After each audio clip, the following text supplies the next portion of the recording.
It is episode 28 of the Teal Sports Talk podcast. I'm Evan Brown. That's James Price, host of Teal Sports Talk. And it is a beautiful, cool Wednesday afternoon in the studio, and it's great. It's beautiful. Yeah. I mean, usually we're out here sweating, like you say, in the dead of summer. Yeah. And in like July and August, we are drenching in sweat here in the studio. But like you said, today, it's nice, it's cool, get the fan going, it's feeling good, we're ready to go. And we're not sweating our balls off. I mean, yes, and that's what's been happening over the last few months. A little bit too much information, but there you guys go. I'll put it so blatantly, but it's true. It is. We're going to start off with the Toronto Blue Jays, and we'll talk about Justin Smoak's future, in my eyes, with the Toronto Blue Jays. We'll talk about the youngsters, guys like Rowdy Tellez and all that stuff, who have come up to the big leagues and really shown some promise here early on. And, of course, we'll talk about the Jays' struggles over the past, 4 months. And then for the Leafs, we're going to be talking about the rookie tournament has come and gone, so we're going to be talking about who impressed us and who were we really impressed with. So we're going to be breaking that down. And also around the league, GM step-downs, that has been going on. So very, very shocking news out of Tampa Bay. We're going to be talking about that, and coaches, and we're also going to be talking about players as well being traded. So big news around the league. And for basketball, well, it's been very quiet in Raptors land, except for the last couple days. We heard, and finally, Kawhi Leonard will be having his press conference in Toronto on September 21st, and also some very strong words from Danny Green talking about how Kawhi is going to be having a very tough. He's going to have a very tough time leaving the city of Toronto. That's going to be very interesting. We'll talk about that right at the end of the podcast. So we're going to start off with the Jays. Yeah, let's get things rolling. And right off the top, I wanted to talk about Justin Smoak, and I was thinking about it today, and I don't know what future he has here. He's 31 years of age. Is he 32? He's around there somewhere. Okay. He had a breakout year last year, obviously, right? So this team isn't starting a rebuild. Yeah. Right? We're in the middle of a rebuild. Right. So I don't think his future is in jeopardy with this team. I think he can I think he can be a productive player for 3 to 4 more years. Well, but then you think about this, right? And the way I'm thinking about it is I personally have seen enough of Rowdy Tellez to love his game. He's got power, he can hit the ball, and he's a very sure glove over there at first base. He is very young, and Justin Smoak after next year's contract's up. Do we really want to go through another situation of losing a guy for nothing? I get it, but you only saw a small sample size of Rowdy Tellez. Look, this team has got to take that chance somewhere. They got to take that. You took it with Kendrys Morales. No, I thought he was going to be a big star player. Yeah, but if you think Rowdy Tellez is going to be a big star player, I get it. You've seen he's looked great over 10, 15 games, not even that. Not even, no. So I think it's too soon for the Justin Smoak replacement with Rowdy Tellez, but I can see where you're coming from. So I don't think it's time to get rid of him yet. Well, I mean, the way I truly believe is that this team has to make a transition at some point. They've got to make that transition of trading the older guys and let the young guys go through the mistakes. They got to let them go through the rain. They got to let them go through the tough times to get to the good times. Right. And having a guy like Justin Smoak here next year will just wait on Rowdy Tellez. He had a great year in AAA. He's ready for the big leagues. And so far in the early games that we've seen from him, he has been great. Justin Smoak, 1 year left on a really, really, really team-friendly contract, like one more year at like $5 million. Yeah. He'll be making more than 10 next year. The Jays won't keep him around probably plus next year.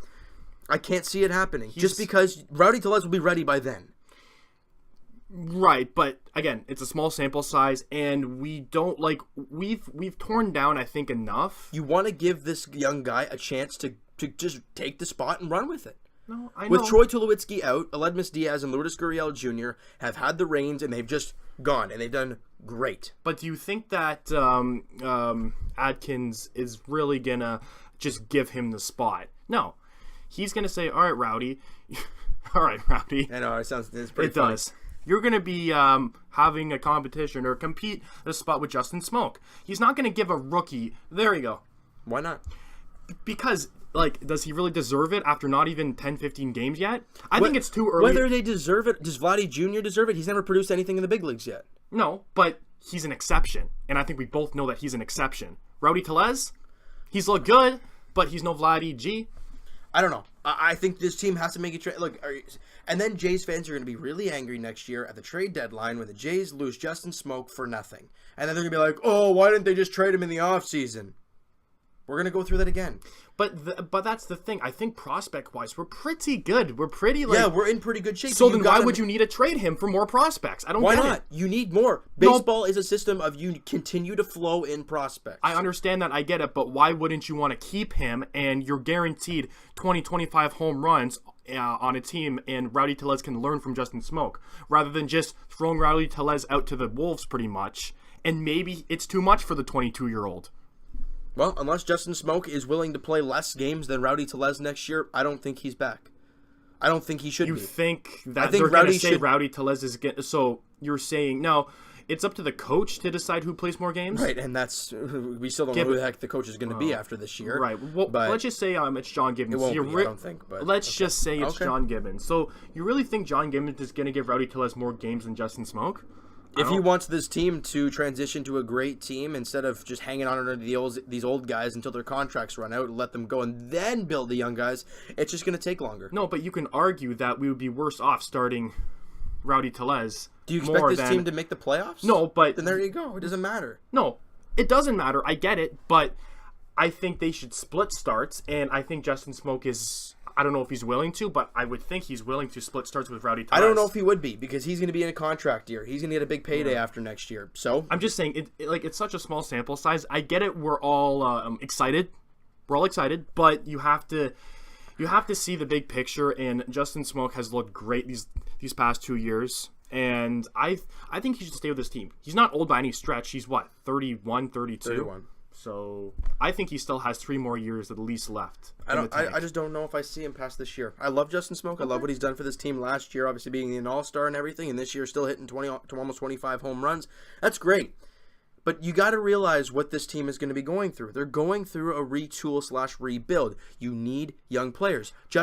Everyone's mad at Atkins and Shapiro. Everyone is pissed at those two guys for not trading Donaldson last year in the offseason. Now, a rebuild or real tool, I get it. That means acquiring young players. You still want to be competitive during this. We aren't the 76ers. But I get it. I get you want to be competitive, but this Jays team right now is not competitive. No, they're not competitive. I understand. So it's not going to get any better keeping Justin Smoke around. No, but if you're getting rid of him for more young players, I get it. It's always nice to restock the team, but this team is not losing because of Justin Smoke. No, it isn't, but you can get more prospects. You need that. You need to continue to build the farm system. Okay, so if it were you, let's just say that Justin Smoke, by the end of next season, he has 25 home runs and whatever. Yep. What would you want for him?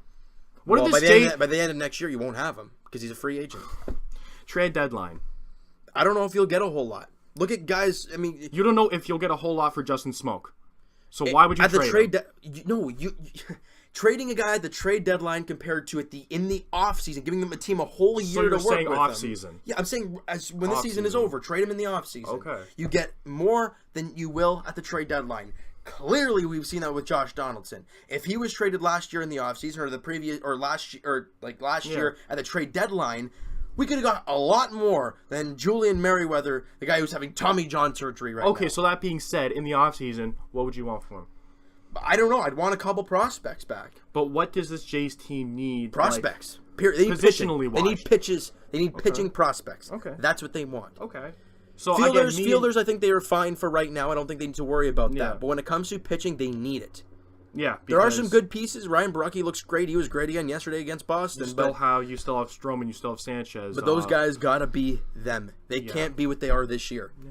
Both guys have over a 5 ERA. None of them pitched over 120 innings. Put into perspective, Stroman pitched over 200 last year.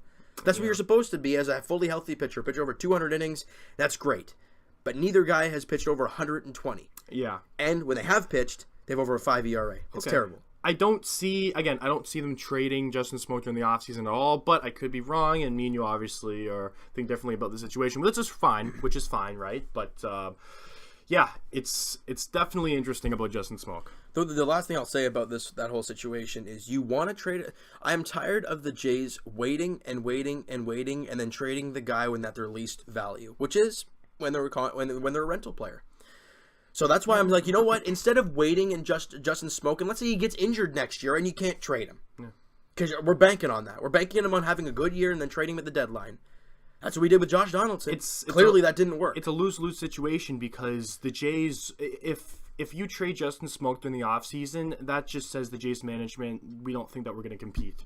Well, you need the young players. You need it. But no GM wants to admit that we're not. They're never going to come out. They're never physically going to come out and say that we're not going to. But if they trade him, they're saying it. They might not be saying it to the media. No, but they're never going to say it to the media. But as fans, we know if we do end up trading Justin Smoke, you're not going to be competitive. We already know they're not competitive. But we already know this that's team. That's us. But the GM, they're never going to come out and say it. No, but I honestly think that the GM thinks, everyone's healthy. Yeah, I think that we can make a wild card spot. Yeah, well, not anymore. With Josh Donaldson healthy, Tulowitzki healthy, Justin Smoke healthy, and doing what he did last year, and the rotation healthy the way they could have. I'll break this down. If Stroman pitched like he did a couple of years ago, right, with just over a 3 ERA, with a 16 wins, and was great. If Aaron Sanchez could turn back the clock and give you an ERA title like he did a couple of years ago, and if J Happ could have been he was great. He was J Happ, right, and that's what we wanted. So that's 3 starters. Marco Estrada, could he turn back? He was great for the last 2 months last year, and then he hit a brick wall and has not been the same since. If he could turn back the clock, then you have 4 great starters. And Jaime Garcia was great in the spring training. Could he be that? So now let's look at what happened. Stroman and Sanchez, like I said, over 5 ERA, haven't pitched over 120 innings. They were failures. Right. J Happ was great, but this team was going nowhere. Traded at the deadline. And could be back. Could be. Marco Estrada, over a 5 ERA. Terrible. And Jaime Garcia has been released. He's gone. He's not even on the team anymore. That's what happens when things don't go the way you hope. And that's why you want more prospects that could be ready. And Now, are there any teams who can see... is it kind of for Justin Smoke, you mean? Right, yeah. I think there's a lot of teams that want a guy like Justin Smoke. Think about it. He's a power hitter. Yeah. He'll hit you 250 in that range. Yeah. He'll walk a ton. He'll drive in 70. He's driven almost 80 RBIs on this Jays team. Put him in a good situation. You never know. He's a great defender. That's what he's always been known for, is an amazing glove. And he's great in the locker room, and we love him. The only thing about him, he strikes out quite a bit. But look at Aaron Judge. Look at Aaron Judge. He strikes out a ton, but no one talks about it because he's a freak. Because that's with most power hitters, right? Am I right? Yeah. So I think a Justin Smoke would be a high ticket part on the market. That's why I'm saying you move him now instead of waiting until the deadline, where his value is at the minimum, and then Jays fans get angry because they got minimal value. So for if Justin we don't Smoke. trade him during this coming off season, and would you want him to be traded at the trade deadline, or would you just want to try to resign? Oh yeah, no, I think you trade him at some point. But you would rather off season. I would definitely rather in the off season. So the Jays are obviously struggling now. They lost 7-2 to the Red Sox last night. They were up 2-0. Yeah. Bullpen came in and blew it all apart, which is understandable because our bullpen sucks. And the Red Sox are the best offense in baseball. Right. So they clinched. Yeah, they clinched the playoff spot. And we're eliminated. Well, it wasn't officially eliminated last night. It was. We were eliminated June. Yeah, mathematically they were eliminated like a couple days ago. It wasn't just yesterday. Oh, okay. I just saw it yesterday, but I know it wasn't just yesterday. So we're out officially. Yeah, we're mathematically eliminated. That's it, Jays fans. We're not seeing the playoffs at all this year, which we didn't expect. No. But it's official. It cannot happen. And the Red Sox, rightfully so, are in the playoffs. Yeah. So they're what? 30 games over 500. I think it's like 50 to be honest. I think they're like 99-44 or some crazy number. That's like ridiculous. It's insane. They're an amazing team. They have every package you want. So this is game 151? No, this is 145. Oh, 145. Okay. So today. How many games do we have left? 16, I think. No, 162 games. So it's 18. 18 games. 18 games remaining. We're getting there, Jays fans. James, we're getting there. You're getting there too. So am I. I feel like I'm going gray. Like it's what it feels like right now. Every damn game the Jays play, especially last night after having the lead, and we're like, all right, this is great. Implode. Do you because you told me that some games you just kind of watch, like the game in 6 or whatnot. Do you now do you actually watch full Jays games? The only reason I watched yesterday was because I wanted to watch Ryan Brucke. And he was fantastic. Yeah. He was fantastic. He was going up against Chris Sale, one of the best pitchers in the league. Well, Chris Sale, coming back from injury, only went the first inning, and that was it. Oh, because obviously the Red Sox don't care if they win this game, like they win that game yesterday or not. Yeah. So they threw him out there for an inning just to get him going again, ready for the playoffs, right? Rightfully so. But what I've noticed from Ryan Brucke, he is so much like Mark Burley. He is. I mean, well, that was his favorite player. Exactly. So that's what you look at, and you're like, that makes sense. They're both of them are 56. They work extremely fast. When Ryan Brucke, especially yesterday, was working, he was going fast. Gets the ball back right on the rubber. Let's go. Let's get it going again. Yeah. And it was just working. Not like licking your palms, looking around at the crowd. There's I think one guy, Jeremy Hellickson, on the he was on Tampa, but he's on the Phillies, I think now, or the Nationals. I'm one of the two. He was on the Phillies last year. He's one of the slowest. He walks back, takes his time, stretches. I mean, this game could go on for 4 hours with that guy in the mound. I think it is. Yeah. I'm pretty sure it's Jeremy Hellickson. But Ryan Brucke works quick, and he throws his strikes. He doesn't throw hard. 93 max. Well, that's just development. Well, not even that. Not even really that. It's just about being able to spot strikes. You don't need to throw hard. You need to place them. Right. And he did a great job. The Boston Red Sox have faced him twice before yesterday, and he got torched both times. Yesterday, he was great. Which sometimes what a young player needs. Right, to be torched a couple times. Yeah, and then face the team for a third time, and he does a great job. I'm really happy with what Ryan Brucke did. Good. And obviously the Jays couldn't keep the lead, which that's nothing new. Right, right. So we have 2 more games against the Red Sox, or is it a 4-game? It's a 3-game, thank God. But then we go. Then after that, we go see the Yankees. Oh, pleasant! Yeah, it's gonna be a pleasant surprise in New York.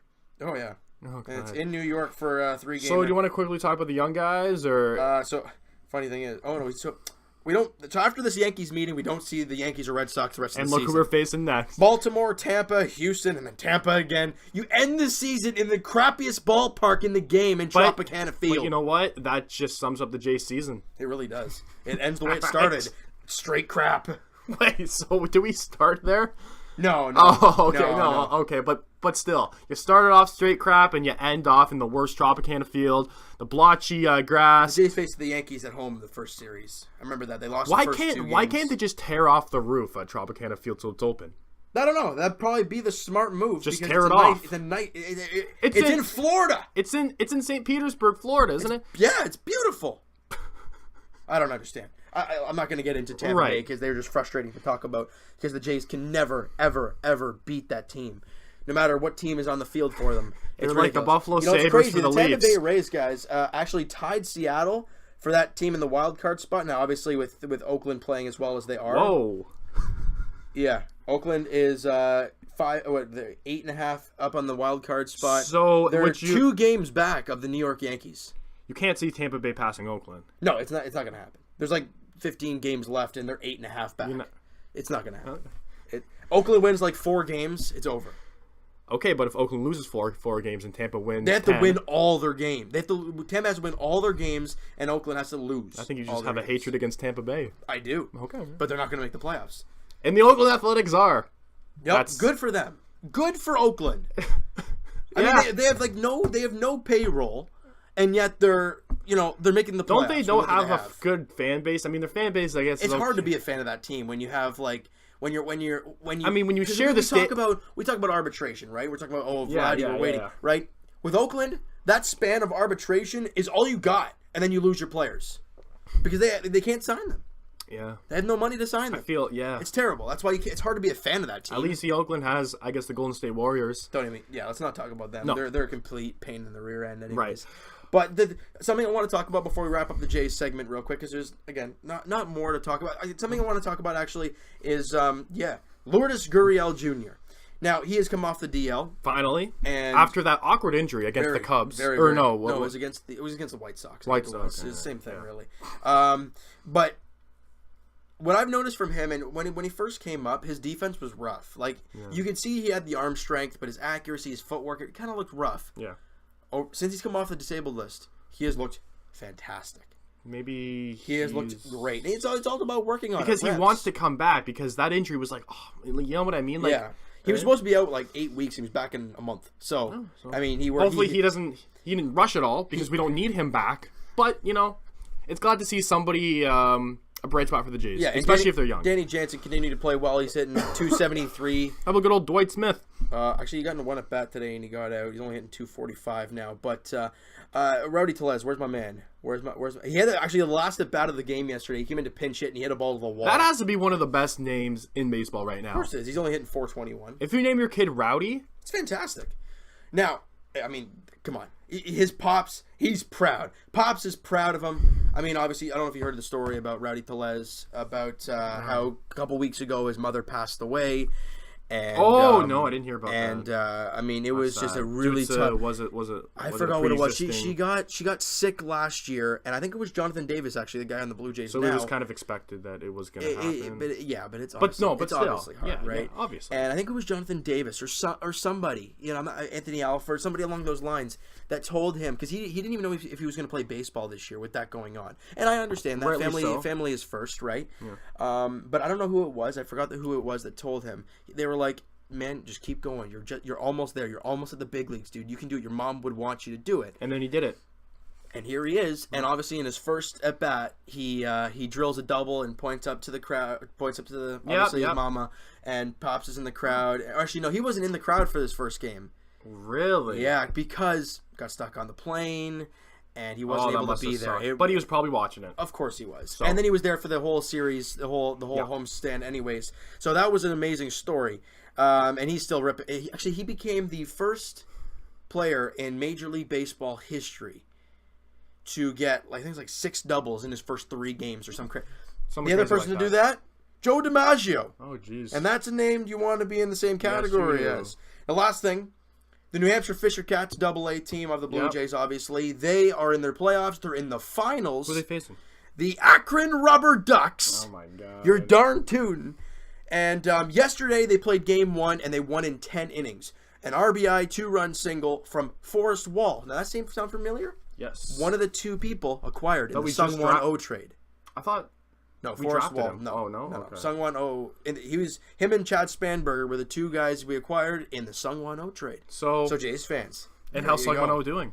Well, he's doing well, but with the Rockies. But whatever. Still. Game 2 goes tonight as John Harris takes the mound for the Fisher Cats. They're in the finals. They're ready to go at it again. There you go. So that's exciting. So now I think we're gonna move on to the Leafs, because there's training camp has come and gone, like I've been saying. Now, you want to talk about rookie tournament, right? You want to talk about that and how? Sorry, I keep saying training camp. My bad. Rookie tournament. The rookie tournament has come and gone. I was okay. What's his short form? I know it's Dur Arichintev, but is it S? Semyon Durgachintov? D-A?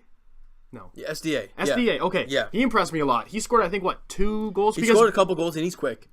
He's a quick little one. I mean, I like the looks of him. He's gonna play with the Peterborough Petes this year, so that's a guy I really want to keep an eye on. Sean Dursey impressed me. He was great. The guy. Oh, well, okay. So let's just go on. So who impressed you? Sean Dursey, SDA. SDA. Yeah. I thought Sandy looked pretty good out there. Sandy looked okay. Who else was there that really impressed me? The goalies were Joseph Woll wasn't in there, which I was kind of surprised about. Yeah. Well, is he back at Boston College now?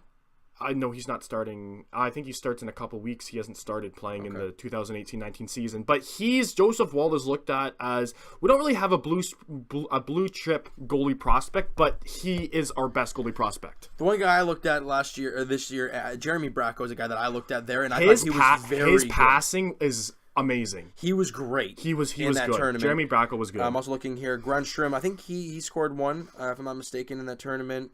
I thought Liljegren looked fantastic. Liljegren was good, yeah. His legs were going. I thought he looked very smooth skater. Yeah. Extremely smooth Andrew skater. Nielsen didn't see him too much. Actually, I kind of wanted to talk about him a little bit. He needs to chill with the 5-minuters. The 5-minute penalties, right? Because who is somebody, I think this was on the Habs. Somebody hit, exactly. I think somebody hit Bracco, and then he was like, oh, let's drop the gloves, whatever. Guys, last season, he had over, I think it was like 105 penalty minutes in the Marlies. Yeah, and he didn't even play the entire year. So, if he wants to make the Leafs, he needs to chill, and he needs to be, I guess, more disciplined. I mean, I know that with the rookie tournament, obviously, like you said, come and gone. Well, and the Jays, I think it went 2-1, the right? Jays?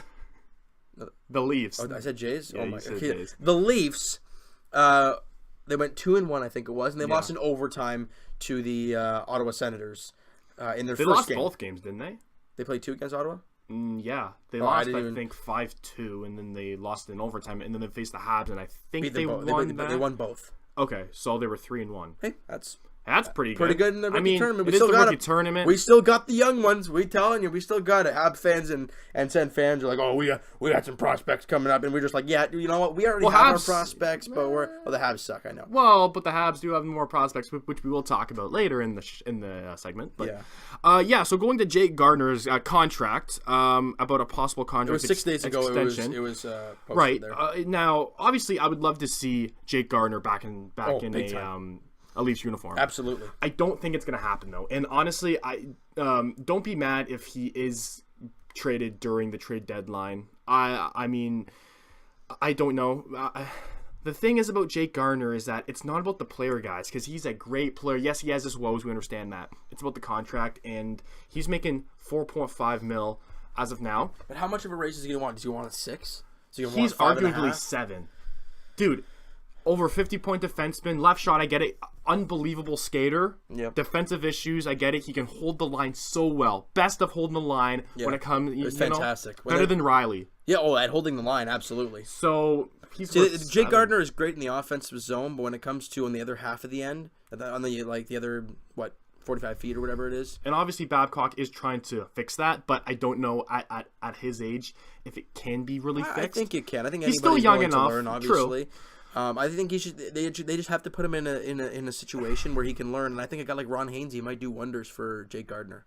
Yeah, look what we did with Morgan Riley last year. Ron Hainsey, and that's actually a name that you brought up. Ron Hainsey's contract is up, and he's making 3.5, I think. Or I don't know if it's that much. Or is it 2.5? No, I think it is. I think it is about 3. Yeah, check out that stat quickly. But with Ron Hainsey's contract being up soon, you wouldn't.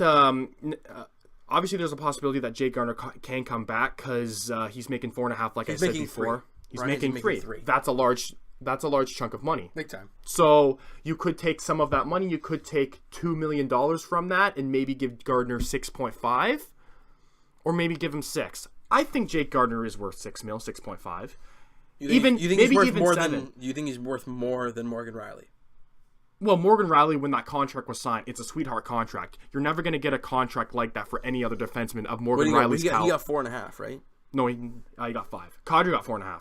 Okay, that's why it was still those sweet deals, man. Those are sweet deals. Completely sweet deals. So I wouldn't be mad if Jake Gardner got 7's a bit high. I don't think he'll get 7. That's too much, dude. Maybe in free agency he will, but I don't know from the Leafs. Yeah, and he spent his whole career with the Leafs.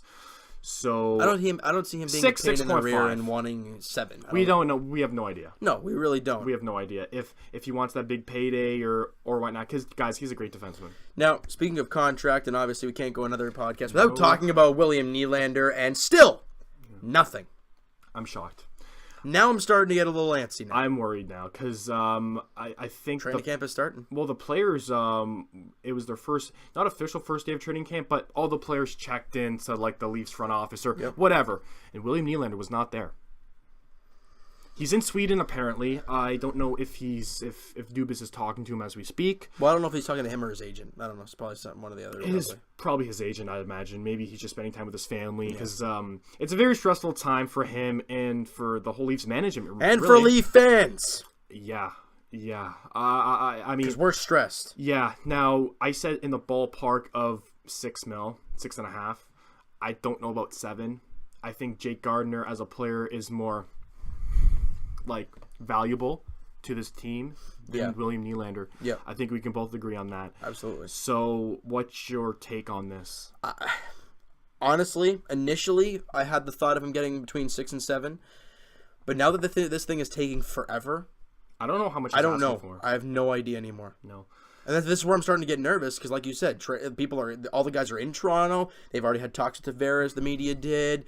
You know, the media scrums. Yeah, like the whole team's there pretty much, except for William Nylander. So that's where I'm starting to get nervous. I know it's going to get done. Preseason starts for the Leafs in 6 days on the 18th of September. And if you miss preseason, like you said, and if you're already a step behind. Season, yeah, you are. No, for sure. You look at guys at the baseball with the Blue Jays. You know, you start spring training late.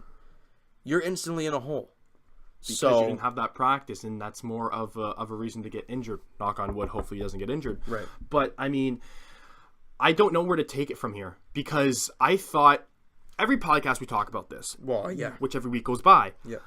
Man, I thought it would have got done at least 2 weeks Because ago. I think by next week's podcast, which will end up being on Friday, guys, it'll be next We're Friday, gonna- about a week and a couple days. We're going to have a big segment. On this. If it's not done, then yes, we will be definitely talking about this hard, because by that time, preseason will be in full effect, 2 or 3 games in already.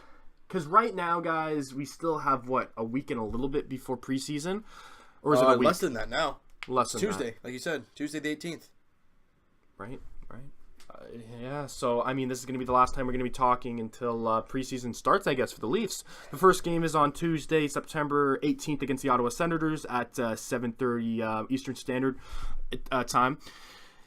Like I said before, I know it's going to get done. I just don't want him to overextend. Because, guys, if William Nylander is asking for $8 million, That's a little. Are you thinking about trading? That's tough. Are you thinking about trading him at that point? I don't know. Want to, but if he's asking for a substantial amount, I wouldn't be opposed to it. I mean, the thing that Leaf fans really got to realize, this will get done. It will. I'm not worried that it won't get done. I'm just getting worried about how long it's taking and how much money that he's asking for, and that he's not getting into training camp or preseason right now. Because William Nylander has the leverage in this. We need William Nylander. I don't care what you say about the defense core. I don't care what you say about, we have Tavares, everything's fine. No, we need William Nylander on this team. Yeah, look at him and Matthews. Those guys, how many goals of Austin Matthews has William Nylander got assists on? Well, probably a ton. He's great 5-on-5. Yeah, right? His power play numbers were low, obviously, last year. Because you had Marner, you had everything, exactly right? But you had those. But 5-on-5, he's great. Mm-hmm. So back-to-back high 60-point seasons. Or was it low 60s? It was like 62 or something. But he had both. 60-point both years, he had the same amount of points, which is 60 points is not terrible. Yeah, I mean, at this point, you would love to see a long-term contract, obviously. Yeah. But for right now, I just want him back. So maybe short-term, maybe a 1-year, 2-year deal. At this point, I wouldn't be opposed. Now, would you be opposed to giving him a 1-year deal just so it can kind of calm things down, and then you have all 3 up, or would you rather it to wait and possibly not even get him to sign, or sign for 7 years at upwards of $7 million? You want him back long term, no question. But if you want him back long term, I don't. The thing is, though, see, you're thinking it from a Kyle Dubas perspective. William Nylander has already come out and said that he wants a long-term deal. I don't think he's going to budge on that. I think he wants to be your long-term, doesn't want any short-term crap. The money is the issue. I want him long-term. We don't know what the issue is. We have no flipping clue what the issue is. It's obviously the money, for sure. Is it? Or does Kyle Dubas want him for 4 years and he wants for 7? I don't know. Yeah. We don't know what the real issue is. We haven't heard numbers. We haven't heard anything about the contract length or anything. Except for William Nylander saying that he wants to be here long-term, which all fans want him long-term. Yeah, exactly. And that's all we've heard. It's got to be the money, too. It has to be the money. Well, for taking this long and hearing that there hasn't been any progress, it might even be both. Yeah, because there is no progress being done. We haven't heard anything. I mean, this might be a deal that just, snap your fingers and it's done. And we're like, oh, well, that's great. Which, knowing the Leafs, that's probably what's going to happen. But as fans, we haven't heard anything from media that it's close to being done. No, we haven't heard really anything yet, and that's where I get a little bit nervous. Yeah, just a tad.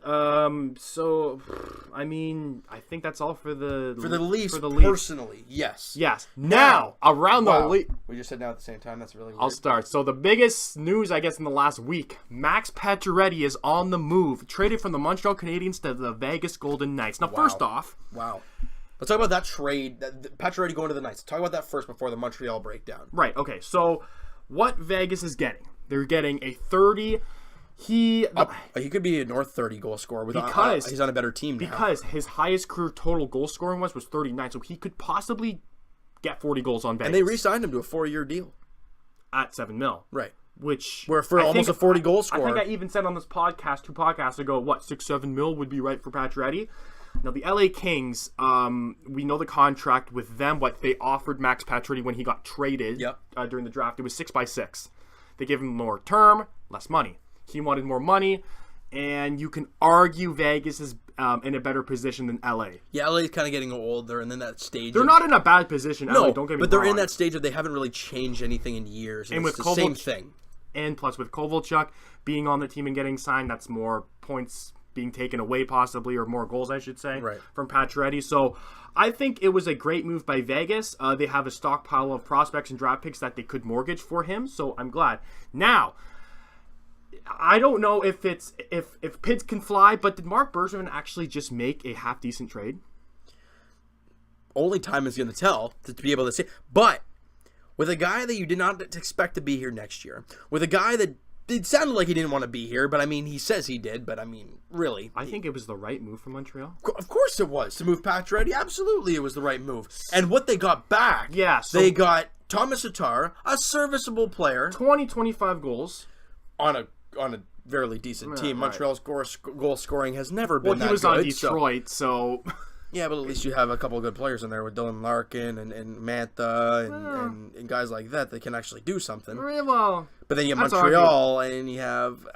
Well, isn't that more reason why he's going to score more because he has the puck more on Montreal? But who's he have to play with, though? I'm just saying. He doesn't have anything really to play with. Well, he has... Drouin, Max Domi, Brendan Gallagher.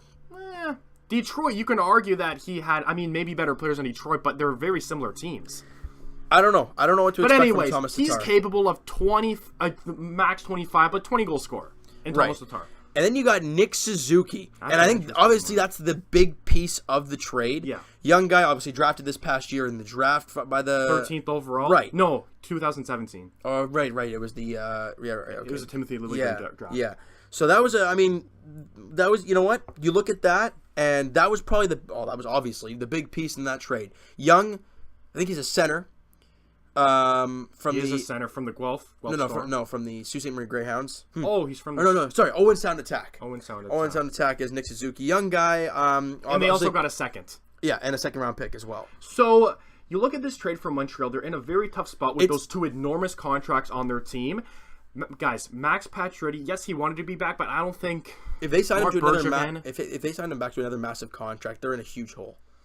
They already are, but it's going to be even worse. They would probably sign him for 7 years. I don't think they would overextend on him. No, I mean, like what'd you say, $7 million? Was that what you'd say for Pacioretty? Yeah, that's not massive, though. Right. No. It's big enough to the fact of you already have Carey Price at a stupid contract, and then you have Shea Weber at a stupid contract, and you give another $7 million to Pacioretty, and that team is really not going anywhere. Right. So me and you both agree that this was the right move for Montreal. Big time. But on the other hand, they're losing goal scoring. They're going to be terrible this year.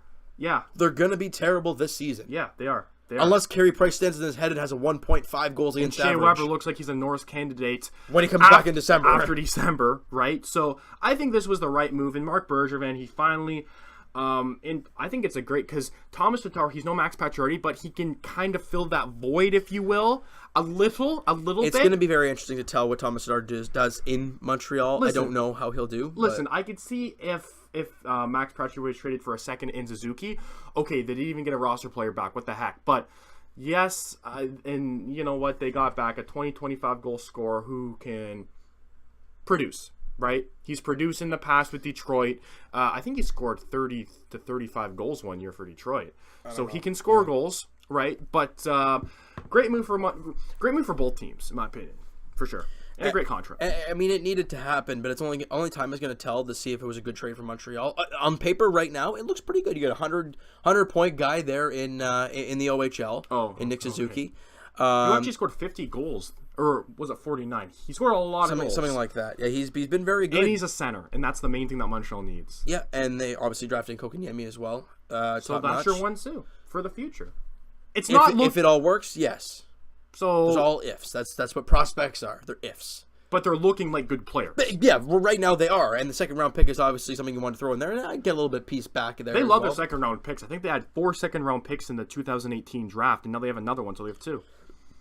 Well, so second rounders aren't anything if you don't make them to be out anything. So exactly. There you go. Exactly. Next thing we want to talk about is Steve Yzerman stepping down as the Lightning GM. Quickly, look at his trades and moves as a GM, if you can. Just quickly, I was very surprised about this move because, like you said, he's a wizard when it comes to the contracts. He signed Steven Stamkos for $8.5 million when he could have made upwards of 11. This was back in 2016. Obviously, trading Drouin for Sergachev. That was a big one. But yeah, a very, very smart GM, and he is not going to be out of work for a while. But he stepped down. He didn't get fired. So it is interesting. Do you have that up right now? Are these who they're acquiring? Or is this Dwayne Rollison to the Island? I don't know if this is... No, because that's different teams. Oh, no. Is this like who they acquired? Okay, so these are the trades. I'm going to go through some of the bigger ones. Okay, so what year did it start? 2012. Okay. So they traded Kyle Quincy to the Red Wings for a 2012 first-round pick. Wait, the Lightning? Yeah, the Lightning acquired a first-round pick for Kyle Quincy. Jesus Christ. And now that first rounder turned out to be what? I don't know. It doesn't really say. Oh, okay. Anybody else? Pavel Kabina. That was a name back in the past. For who? Nothing. It's just like some dude, conditional 12, a second-round pick and a fourth. Okay, so nothing just crazy. look at the... I know. I'm going to some big ones here. I don't really see much, to be honest with you here. They're mostly...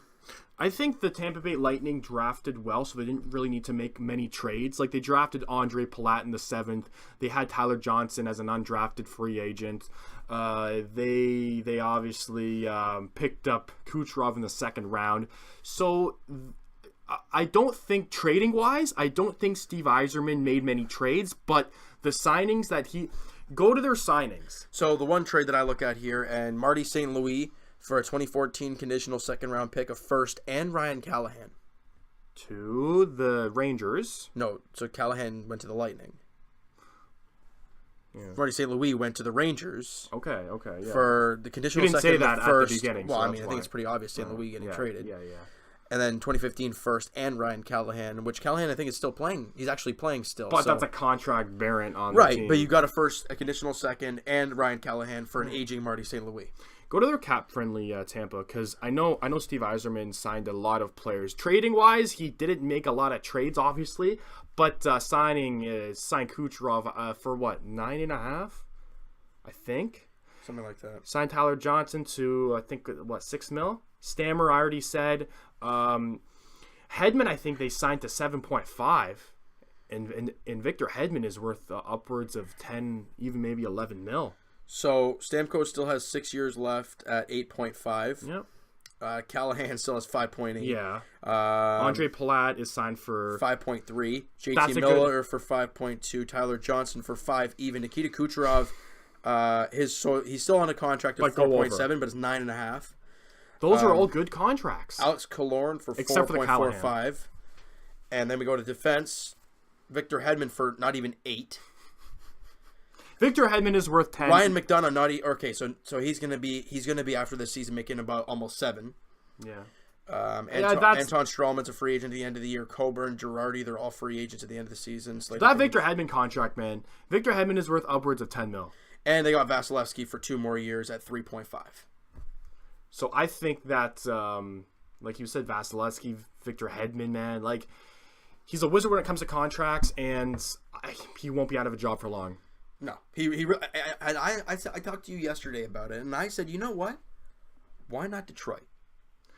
I mean, really, they're in a transition type of thing. It would be so smart, and obviously Stevie Y winning all those Stanley Cups would be great. But Ken Holland has been the GM there for so long.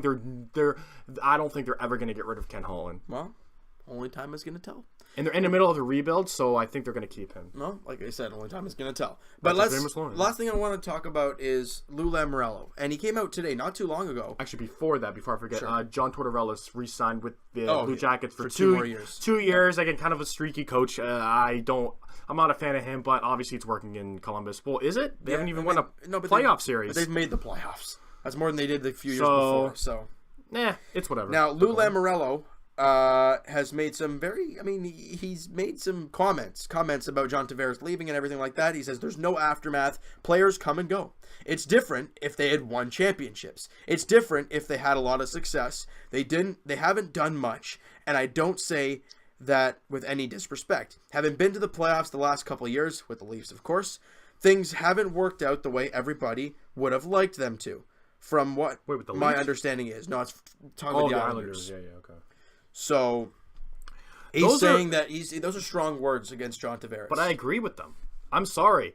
If you haven't won a playoff, you won one playoff series John Tavares in 15 is one years. Guy. That's what you surround him with.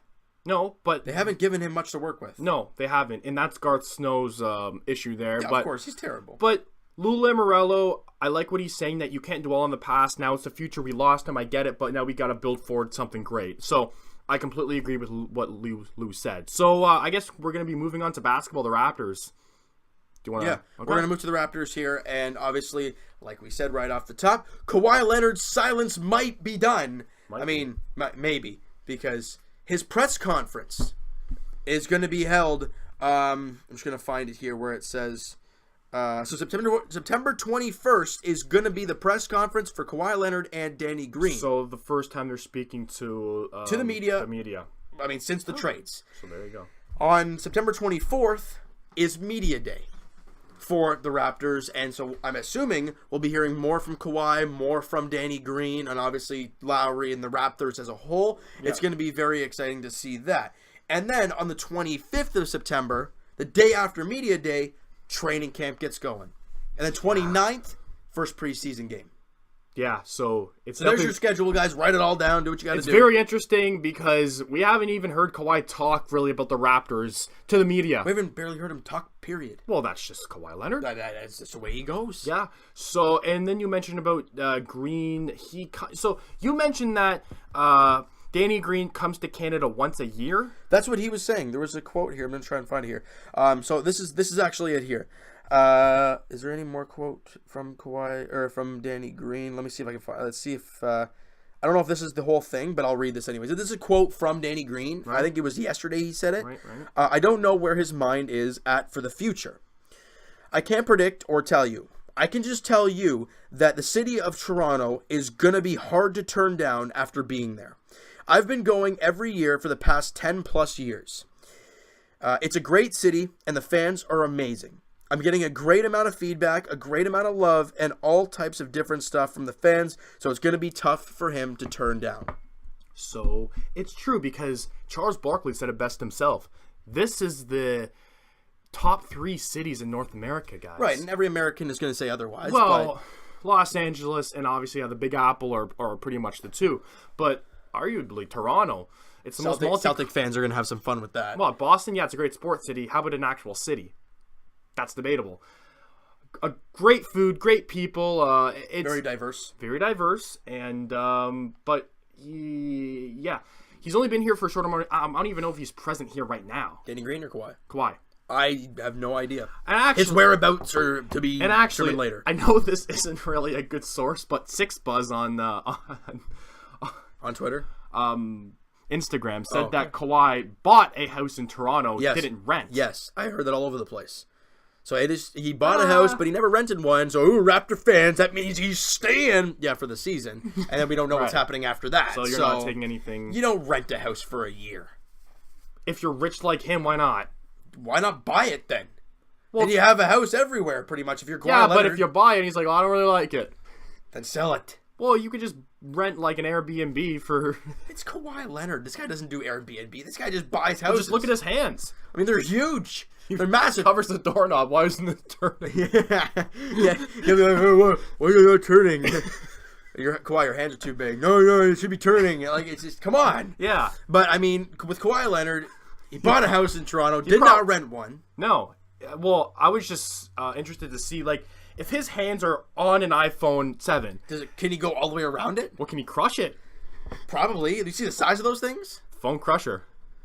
All right, well, that's not going to be a nickname that flows throughout the season for the Raptors, but that's very interesting to tell. But you know what? The season, guys, it is very close. When's the first preseason game? I said the 29th of September. Sorry, come on now. It's like, what is that, 18 days, 16 days away? 17 days away. So going back to hockey quickly, Tyler Seguin extension coming. So there was rift between him and the staff. It's happening. It's happening. Okay. So that tells you, Leaf fans, it is possible that it can happen at this time of year. So there you go. Damn, I wanted Tyler Seguin on a great third line, and then Kadri on the fourth line. Jesus, Murphy. But it's not GM mode. You can't do that stuff. So this has to be the shortest Raptor segment. That was 2 minutes. Well, no, we can keep going about it. I mean, obviously, with training camp coming, it's going to be really interesting to see what happens with the chemistry between Kawhi and the Raptors as a whole. And the question I have is, with the bench mob's quote rookie season as like a mob, how are they going to do this year? Now, apparently in the summer they've been very, very good. I don't know. It's going to be really interesting. We're looking for OG and Siakam to step up. Fred VanVleet, yes, but I feel like OG and Siakam are the guys that have the highest ceiling right now. So interesting to say the least. And I hope they don't start Danny Green over OG. So in Los Angeles, a large group of players. So they were at UCLA. They can't be UCLA. Well, that was the workout. Names like that: Russell Westbrook, James Harden, Paul George. Among those guys, a lot of the Raptors were there. Fred VanVleet, DeLon Wright, Pascal Siakam, OG, Norman Powell, and Lorenzo Brown. All those guys were there attending that. Working out and having a Exactly. couple pickup games or whatnot. So that's scrimmages. That's what you want to see. Hey, there you go. Raptor fans, I know you're excited. We're excited as well, and we have a couple more weeks left, obviously. But I think 2 more weeks. We're almost there. I mean, that's all I care about. We're almost there. The season for the Leafs and the Raptors are getting really, really close, and I'm excited, man. I'm excited for these 2 seasons. Again, this podcast and your videos are just going to be so much more fun because we actually have more hope. Fun to make because the Jays suck. Yeah, well, you said it best yourself. Well, bottom line. Yeah. That's why doing that Leafs preseason video yesterday was so fun. It was so long because I was so jacked up, and I know we're all ready to go. And I'm excited. Awesome. Now let's get to the questions. Fantasy, quickly. Okay, yeah. The fantasy draft is going to be this Saturday at 9:30. That was a large crack there, sir. Whatever. 9:30 on Saturday night, guys. Eastern Standard Time, yes. So, I kicked out... Oh, by the way, Sultan CG, I kicked 3 of you out, so there's only 1 of your teams left. So we have 3 more spots. I don't know if we need 3 more by the time the draft starts because I think that would just be that's the maximum controlled by the CPU or the computer or whatnot. But guys, if you want to join, I'll tweet it out. There's still a few spots available. There's so 3 check spots that out. available, yeah, and it should be a great time. And guys, we're playing for fun. We're not playing for any money or whatnot. It's just a good time to interact with you guys and have some fun with it. So, like I'm saying, last time I'm going to say this: mock draft. Do your mock drafts. Pick out your sleepers, and it should be fun. And there's going to be a lot of trash talking. Yeah, from you. No. It has to be from somebody. You're good at that stuff. So, I mean, I'm just going to let you go there. So now we're going to go to the questions here to kind of wrap this baby up a little bit. Kind of a shorter podcast, but you know what? Other than the Blue Jays and some hockey talk, there was like nothing Raptors you talk. You want to load that, dude? Oh my God, your Twitter's glitching out. Okay, Twitter's crashing right now. 1 sec. Let me just reload it. And it crashed at the perfect time, didn't it? The perfect time. There we are. Podcast. Okay, so we're going to start off with the man himself, Evan Stack. I'm going to read the questions this time. Oh, okay.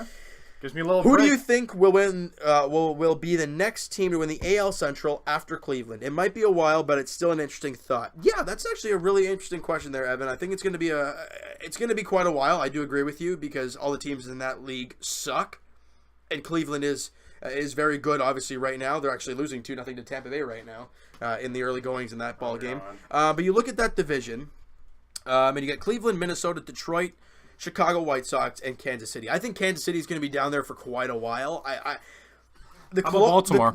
Don't even just leave. I think Minnesota is probably the closest team to that. I mean, they obviously had that wild card run last year, down year this season, but obviously injuries have not helped them at all. I'm going to run through that real quick here. So Michael Pineda, one of their starters, Irvin Santana has not stayed healthy, one of their big pitchers. Logan Morrison, the big bat they picked up in the offseason, hasn't done anything and now he's injured. So all the guys that you expect, and also I'm seeing here, I totally lost the name for that young player, the young outfielder for the Minnesota Twins. I forgot his name. Byron Buxton. He hasn't played at all this year. So that's a big loss for them. So with injuries, they have been hurt. But I think overall, the closest team is the Minnesota Twins as of right now. All right, there you go, bud. Reid-Foley. Do I have a favorite NBL team? Is that NBL, Canada? What is that? That's the Canadian Basketball League, I'm guessing. No, we don't. No, I really don't keep an eye on that, but I don't really... I mean, I'm obviously still with... Well, no, let's just see. So these are... sports teams that are minor league teams. St. John's Edge, the Cape Breton Highlanders, the Halifax Hurricanes, the Island Storm. I'm just looking at them all. No problem here. Moncton Magic. What is this? St. John. Oh, there's 2 St. John teams. Sudbury 5. No. I don't keep an eye on these teams. We don't look at the minor league teams. I mean, if you have anything to tell us about them or whatnot, we'd be glad to hear it. But we have not watched any of those, and I don't think they're even broadcasted over here in Toronto. No, not at all. No. So another one from Aiden. Do you follow minor league teams like the Marlies, Growlers, 905, Bisons, Fisher Cats, and other affiliates of the Toronto teams? We do. Well, as a Jays fan, and as the Jays fan, as the Jays team suck right now. I really looked at the minor league teams a lot this year, so you could throw them Bisons, you could throw them Fisher Cats, the Dunedin Blue Jays, Lansing Lugnuts, Vancouver Canadians, all those teams I've been kind of keeping an eye on this year, all the levels of the Blue Jays, to kind of pick out the prospects and kind of be excited for something. Yeah.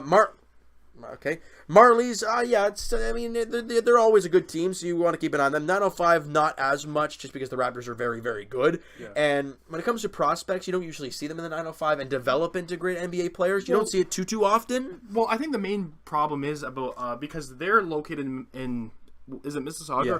right? So, and then the Marlies is pretty much what it's 15-20 minutes away from our house by train.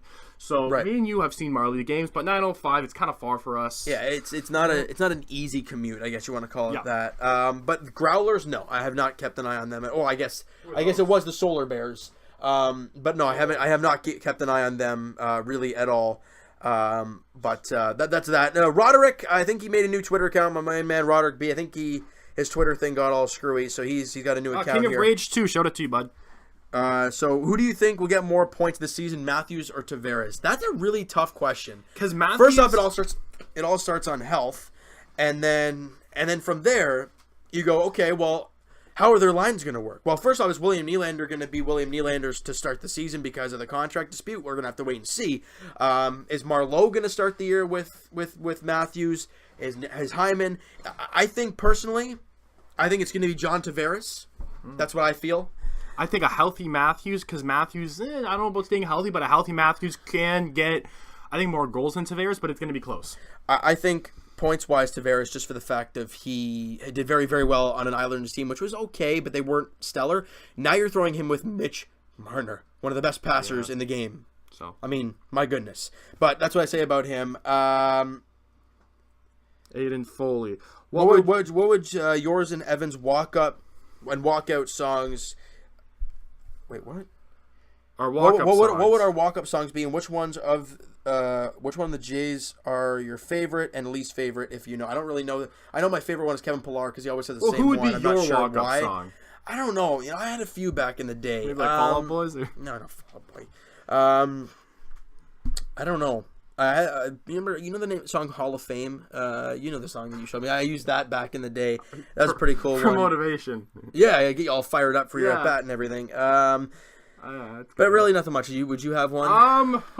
Maybe Stronger by Kanye West. I used to love that song. I remember that was a good song of mine, Stronger by Kanye West. Right. Yeah, so I think that's... Would you consider using a green screen in your videos and put the logo of the team that you're making a video on it, except, etc., Jay's logo in your Jay's Yeah, vid? if you have about $1,000 that maybe you can donate to us for a green screen. That would be quite the interesting thing. I don't know about that. I mean, I like having my own setup instead of being able to do that, right? That's why I have the posters up in my room and stuff like that. And I've always thought about adding things, and I might be moving the studio at some point eventually anyways, but... big things to come. Well, you never know, right? There's always. I've seen it. Ooh, looks pretty nice. There's always changes. There's always changes going to be made. Stay tuned. Now we'll go to Michael and how in the world is Oakland 30 games over, and when they were the worse than us last year, just tells you that you can't predict if the Jays will be in the playoffs next year. Also, thoughts on the Leafs not being named the captain. I personally don't care. It's just a C on the uniform. I agree with the captaincy. I mean, I don't think it has to be named right now. No. I don't think it really matters. It hasn't mattered the last 2 years. I think it causes more drama than anything. Yeah, I don't think it matters. Especially, we know Austin Matthews. We're pretty sure Austin Matthews is going to be the captain at some point. I don't think you need to name a captain this year. Nope. And how is Oakland that good? I mean, look, it's chemistry and players performing well. Like I said right off the top, if Stroman, Sanchez, Estrada, Garcia, and J-Hap all pitched to their potential, this team could be like Oakland, but they didn't. Oakland could be a bottom feeder team next year because things might not work out. It's just the way it works with baseball. It's just how things stay healthy and all that. Do you guys find it dumb that if Cleveland was 10 games under 500, they would still win the division? Fun fact, Jays would be tied for second in that division. It's unbelievable. Yeah, that's pretty crazy. But the fact of they're in a terrible division. Look at the Raptors back in the day when Boston was terrible and they were rebuilding and everything. Yeah. They won the division no problem because they were in a garbage division. 2014, something like that. They were in a terrible division. Yeah.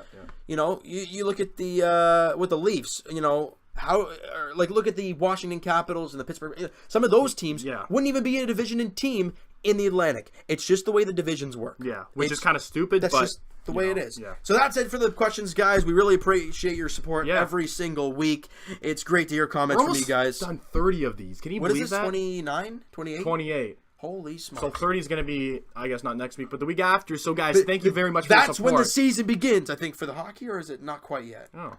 And we were talking about something. I mentioned this to you. Would you guys like a best of podcast? So we were thinking about Christmas time or New Year's? Around Christmas time or New Year's, we were thinking about condensing all the, well, not condensing, but picking out the best moments from this year's podcast, like the funny moments. The funny moments from the podcast, like the Lul Dang thing and the Mike Bobcats, and the Paul Romanek bit, the whole thing, right? So that would be a lot. And if you guys were going to do that, message us on Twitter those segments and which episode they were in, so it's easier for us to kind of grab them. But me and you will probably go through it anyways. But we want to hear your guys' suggestions of what you guys liked about the podcast over the past year. That'd be very, very cool. Or we could wait till the 1 year of the podcast. It doesn't really matter what. It doesn't really matter. I think Christmas though, because a nice little treat for you guys, if you will. I think Christmas. But yeah, so any funny moments you guys have from this year, if you will, put the episode down and then I guess the timestamp, and then we'll see if it's funny, which it probably will be. But yeah, it'd be great. We'll see what you guys enjoy. That's really why we're doing this, is for your guys' enjoyment. All right, so and for our enjoyment too. Well, of course. I mean, it's a lot of fun for us to do it too. Yeah. I mean, it's a lot of fun, guys. Yeah. So we really appreciate your guys' support every single week, every single podcast. Almost 30 podcasts, like Evan said. Crazy. It is crazy. Yeah, and it is not hot in the studio. It is not. It is beautiful in here. Hopefully it stays like this. Yeah. I would love it. All right, so that's going to do it for this one, guys. We hope you guys enjoy the podcast. Leave that like. Go check out the main channel. Twitter is down below for both of us, for the channel, everything. Follow up, do all that great stuff. And I will talk to you guys later tonight as the Jays take on the Red Sox. And I guess we will be typing to you guys, maybe in the chat for fantasy. That's going to be Saturday night, so that's going to be fun, guys. So go subscribe to all that, and I guess we will. You'll be talking to them tonight? I'll talk to them tonight, Jays Edition, as Aaron Sanchez gets the ball against David Price. So that's that. And Evan and I will talk to you guys next Friday. Yeah, it's going to be Friday, Next Friday, guys. Same time. Episode 29. Almost 30. And that'll be post start of the preseason so for the Toronto Maple Leafs. It's going to be very fun. And hopefully, William Nylander signed a contract by then. We're giving him a week and a bit. And hopefully, fingers crossed, pray to the Lord that William Nylander signs. We will talk to you guys then, hoping for some great positive things to talk about. Peace.